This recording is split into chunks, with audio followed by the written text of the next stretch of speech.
In a historic election set for today, Namibians are heading to the polls to vote for a new government. The race has become increasingly competitive, with the Independent Patriots for Change emerging as a strong challenger to Swapo, the ruling party.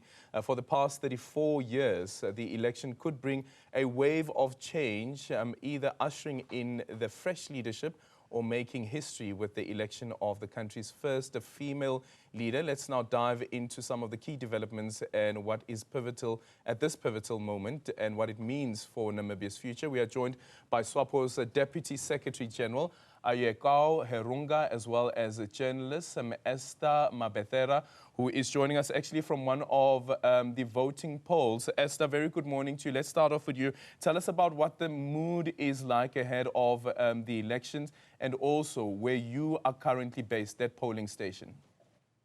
Yes, thank you very much. I am currently based at Uahekua Primary School, where the deputy president of the country, who's also the presidential candidate for the Swapo party, will be casting her vote in a few moments. But what I can tell you is that this morning I woke up around 4 o'clock and I've already been driving around just to see what is the mood like. But we have already found people in long queues. This reminds me of what happened in 1989 when we went to the polls for the first time in the democratic elections.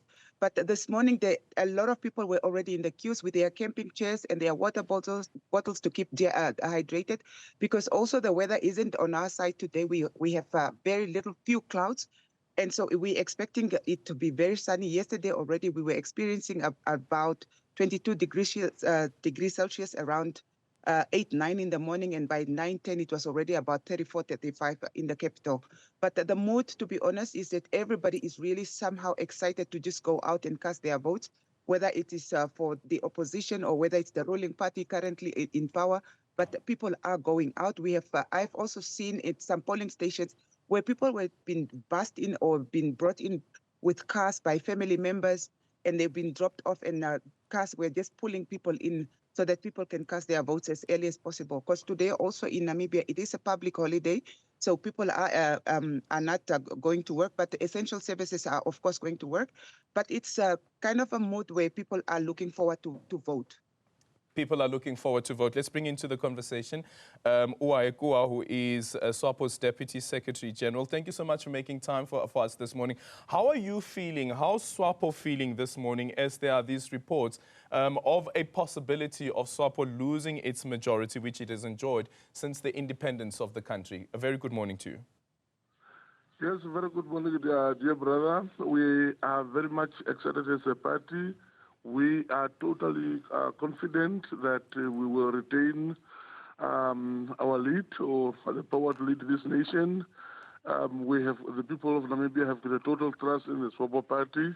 So we will, within perhaps 2 days, the results will be out, and we will remain victorious. And we are very much happy. People are very calm. People are very excited, and we don't expect anything funny or very strange. Yeah, I don't know if you've seen this article, but there's an opinion piece that was written by Nyasha McBride Mpani on the elections in Namibia, and this is the point that he makes, and I'd love to hear your view as Swapo.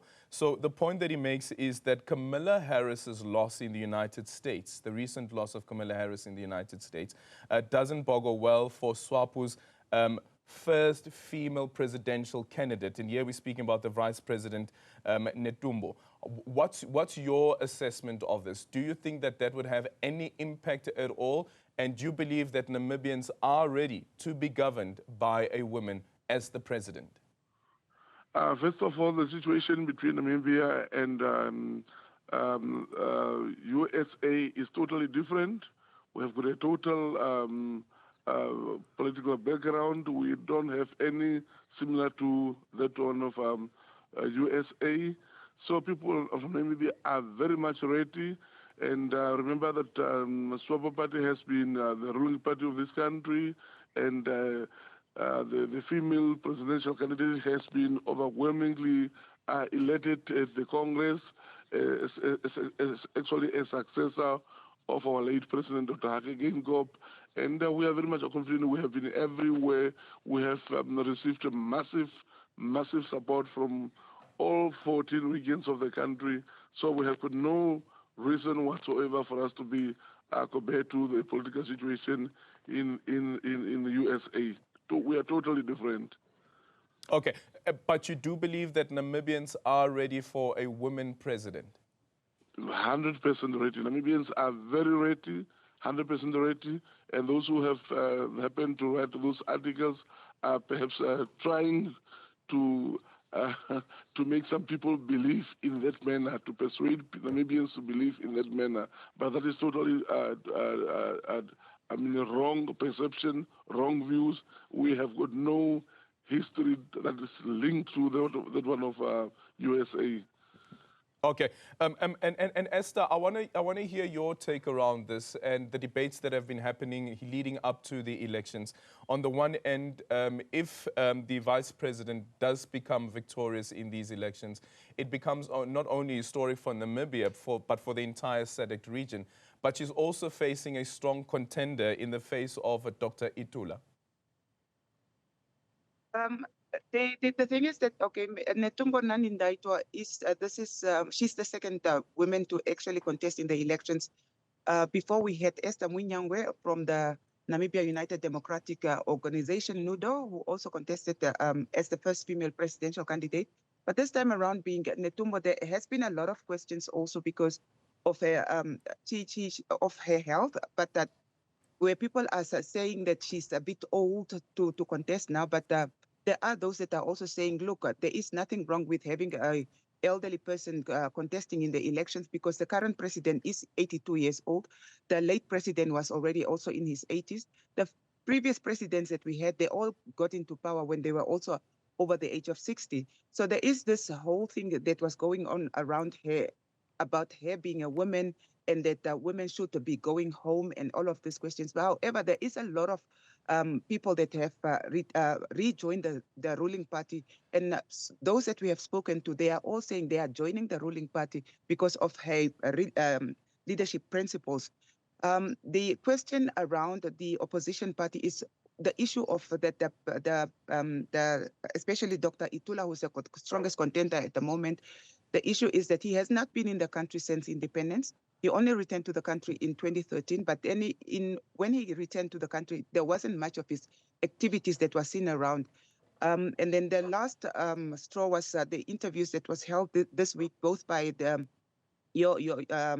African News Channel and also by the SABC, where he had on numerous occasions denied that he was a member of the Swapo party, insisting that he's a member of the liberation struggle, because those are some of the issues that the people are now questioning as to his true intentions for the country. However, you also have the contenders like the likes of the youngest contender that we have currently, which is Joe Pampanda from the Affirmative Repositioning Movement, who's already also third in the lead from the special voting that we have seen on the 13th of November. But the whole vibe around the female candidate in the name of Netumbo Nandi-Ndaitwah is that there's a lot of there's a lot of people undecided as to what they really see and have. But there is those that are also saying that, look, she has been in government for many years. She knows how the government operates.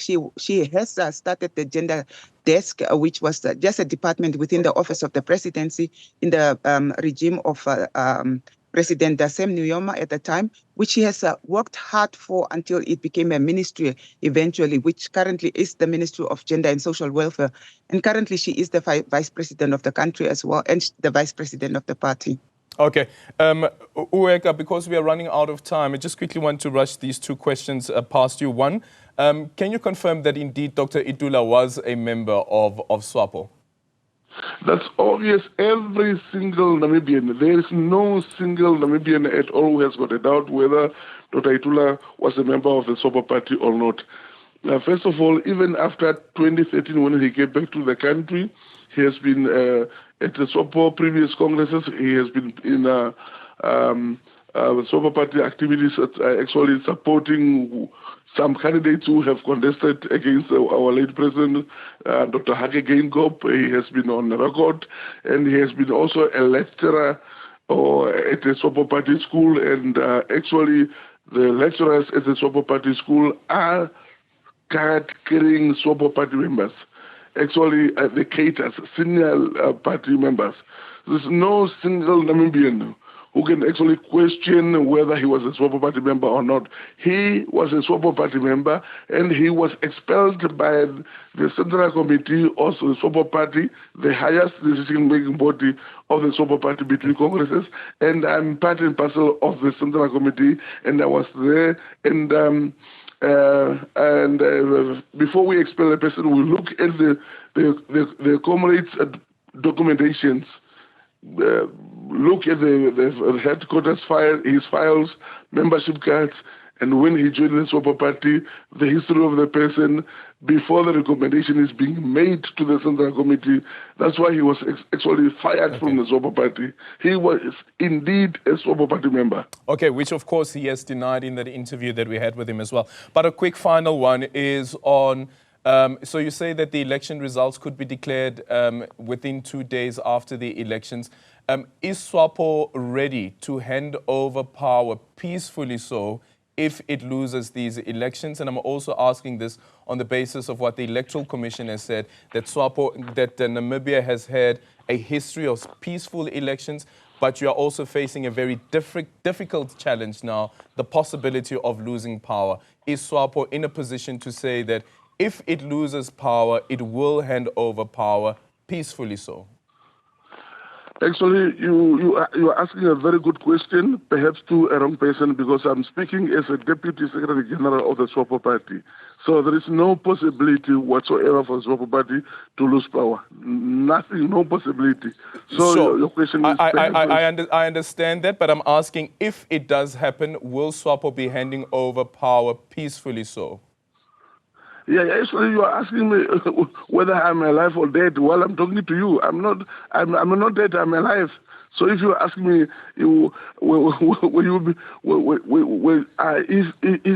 if you have been dead by yesterday, and I cannot, there's no way that I can be dead by yesterday. That's why I'm talking to you. That's a very wrong question to the Swapo Party. So the question essentially is that if Swapo, using your same analogy, if Swapo dies, will there be a funeral in place? Is there a funeral policy? What is the plan?